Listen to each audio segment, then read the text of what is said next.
the Forward Party seems like it'd be a place for independence. You have any thoughts on that? I'm pretty sure you worked there. I'm going to say their group. They are looking to have representation here in Georgia, and they're still working on that. The Democratic Party, I was losing confidence in them because they hadn't gotten anything done. But I've gotten a little hope. They passed the veterans legislation. Veterans who were drinking contaminated water, they're going to pass this inflation act that's going to help, the environment. But the one thing that they haven't been able to do, they can't get voting rights passed. Why? I would prefer the states to work within themselves and to work together. But the government could put parameters in place to ensure that there's no foul play at the state level. I want less of the federal government and more of the states to be responsible for themselves. When pre-clearance went away, that's when we started seeing the influx of injustices around the country.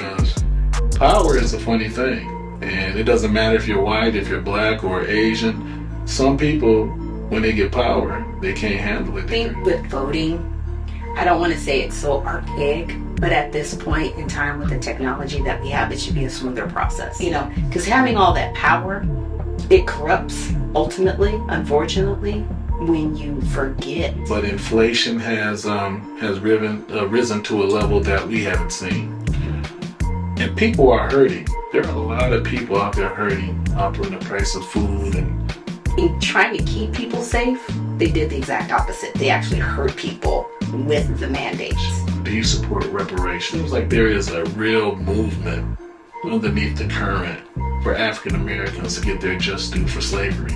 And what I would actually like to see is individuals that wanted to start their own business, to start franchises, they would get $100,000. Get the assistance to help with their business plan to actually start and run their own business. But we really have to look at helping the African American community because it's hard to get a loan as an African American. A lot of people don't realize that. I had an instructor that over the phone, the bank was very ready to give him a loan, but when he showed up, there was reluctance. And so the Fed is going to continue to hike rates until they force a recession. Because that's impractical. That's going to destroy our country.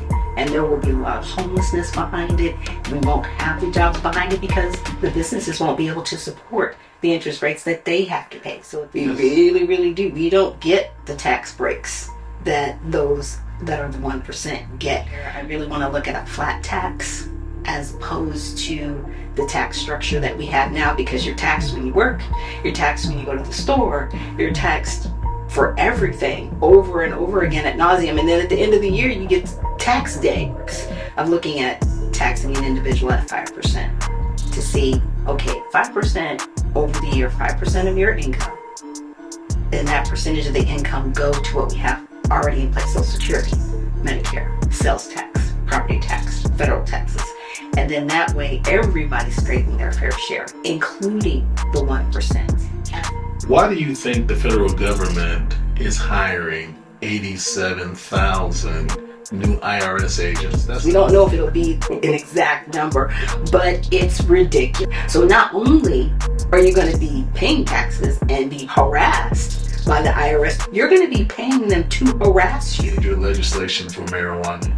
I want it passed. Individuals that have gone to jail for, I'm going to say, petty crimes for marijuana should definitely be let out, because it can also be used to help people. I knew someone with Crohn's disease that had actually developed a tincture that helped this individual with their nausea so they can eat. It's also used for cancer patients. It's used for people that have epilepsy. So there are pharmaceutical benefits from marijuana.